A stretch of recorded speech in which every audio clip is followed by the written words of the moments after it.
ফেলেছে, মনে করছে যে ক্ষতি করে দেয়, তার কাছে গেলেই তার শান্তি। আর এই আপনারা তার জন্য অবশ্যই দোয়া করবেন, সেরকম জান্নাতবাসী হোক। আর আমার কথা থেকে আর একটা কথা আপনাদের কাছে অনুরোধ করছি, তার স্বপ্ন ছিল ধানের শীষ মার্কা এখানে আমাদের গ্যাংয়ের ইনশাআল্লাহ ফিরোজ পাবে। ফিরোজ হোসেনই আপনারা অবশ্যই তার স্বপ্ন যদি বাস্তবায়ন হয়, ধানের শীষ মার্কা আপনারা ভোট দেবেন, তাহলে মাহবুবের অন্য একটা শান্তি পাবে।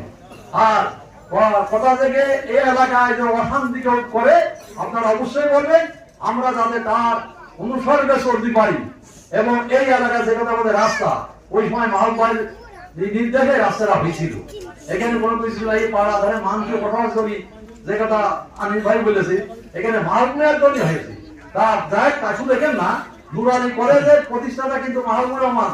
যখন ওই কলেজে কোনো কিছু যদি ঝড় যে বিভিন্ন জায়গায় যে কলেজ প্রতিষ্ঠা করেছে, তার নিজের কলেজ সে মাহবুবুর রহমান।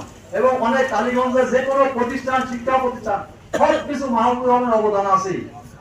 আর আজকে আমরা হারিয়ে ফেলে দিয়েছি, হয়তো আর কালীগঞ্জ অবিভাগ শূন্য হয়ে গেছে। জনমত নির্বিশেষে সবাই আমরা জানি মাহবুবুর রহমান ছিল কালীগঞ্জের একজন উন্নয়ন এবং শিক্ষানুরাগী, ইসলামের পক্ষে। যে মাহবুবুর রহমান যে কোনো লোকে আলেম হওয়া তার ওখান দেখা গেছে ফুরফরা হুজুরদের সবাই আছে, জলসা আছে, তার ওখানে ঠিক আছে। এবং তার